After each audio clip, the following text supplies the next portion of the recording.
Hey all, over the past 10 years that I've been working on my project, I've been approached by business people, marketing people, salespeople, etc., and also of course tech people in order for them to collaborate with me, and I have respectfully declined many times because the intention of this project need to be kept pure. It's purely for the good of humanity. And so every time somebody brings in, for example, other intentions than the goodness of humanity, for example, money or fame, I have had to decline because I've been trying to keep this project very pure. I've recently started to share some more details about the projects that I'm working on, that I've been working on for the past 10 years. Obviously, it goes slower when you don't collaborate.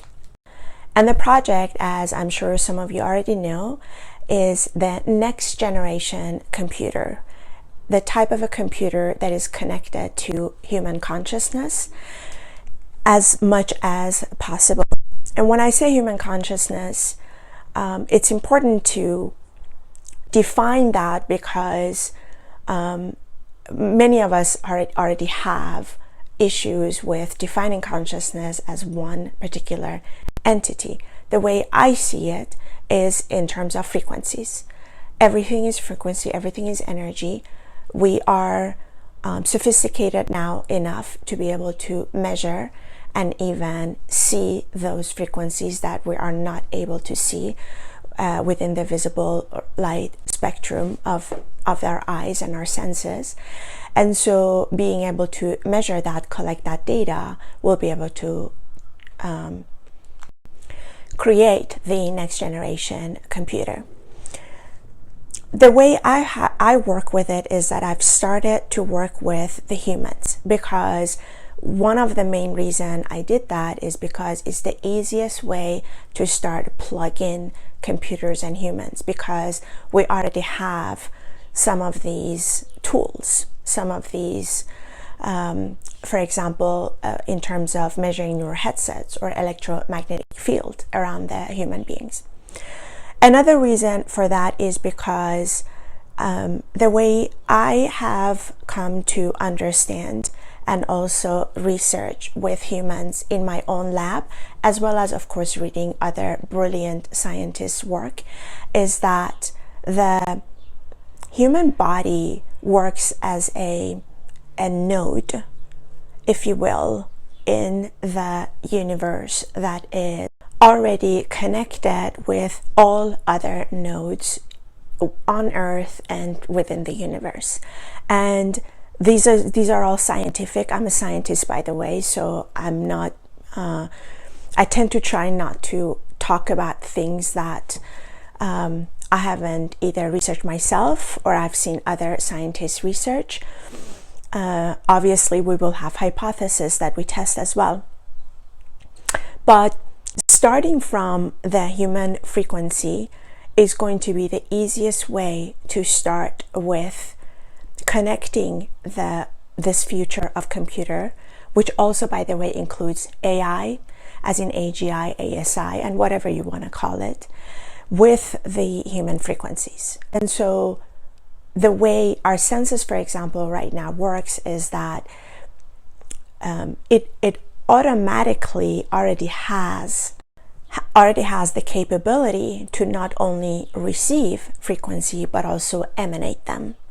And because of that, the human body is one of the nodes within, let's say, Earth and universe, if you will, that has that capability. If you think about it like a blockchain, like if you're familiar with a blockchain, is that it's a block of information, and so you have all the metadata in that block that consists about, you know, that particular block that is has the metadata of information, if you will, and that block is connected to other blocks, and that's why we call them blockchain. Or you could think of it as a web of nodes, different nodes, if you're in, for example, IT.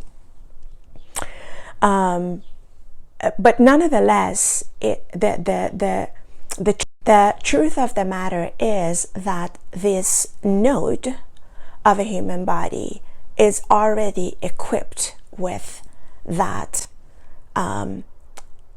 tool that receives but also emanates. And if you look at quantum mechanics, more specifically quantum biology, which is a combination of quantum biology and quantum mechanics, those brilliant scientists, I'm not a quantum mechanic, by the way, quantum physicist, I should say, but those scientists whose work I have. And so the way I have defined it and also worked on the project and talked about it is that if you really think about information, however you want to define it, and that's actually another topic in another video, is that if you really think about how is that information being transferred from one person to another, from a person to itself, from one person to the environment, it all happens at the frequency level. That is one reason I'm actually also interested in astrophysics, because the way they are, those brilliant scientists have been looking at the origin of the universe, of Earth and everything else, by looking at the different colors and different frequency of colors that they were able to capture, for example, or their computers, they're able to mimic how the world or how the universe looked like maybe so many million years ago. But isn't that interesting that they're able to look at that? And so based on that, but also based on, it's all through waves. It all happens wirelessly. And not only that, because you already have an electromagnetic field around you, which is based upon your thought patterns, that by the time this information reaches you, it's already been filtered through your electromagnetic field. And that is how then you perceive me. For example, if you're judging me at the moment, or have thoughts about, for example, my appearance, that is because of the filter that you carry around you. And so that is how we can potentially think about information. Now, if you think about it, if we define information as such, by the way, I believe that light has a lot to do with it. I just don't have the equipment to prove it yet.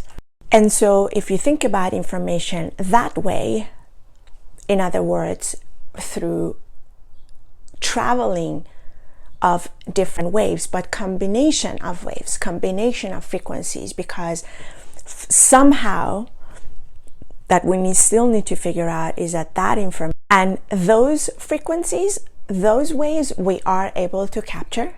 We already have, for example, tools that, how would that work? Essentially, the way it would work is that at the moment, and to make it practical, as I mentioned in one of my videos, we're able to import those thoughts, those brain frequencies, the state of being of that particular participant, let's say, onto a computer as a CSV file, because these are just numbers. They are interpretation of frequency and waves, and because we already have the tool, in this case neuro headset, it's able to spit out the information of that frequency of that particular, collect that data, and then be able to, in that case, feed it into these computers. Obviously, there's much work to be done, but this is just the beginning. And what happens is that because the human body is the node that is already a receiver of the frequencies of all the information that is existing in the ether and in this universe, will be able to then use that, especially if they are pure bodies, to extract that information and have it be fed into this computer. And by using, if the intention is pure, then this conscious computer will be able to contribute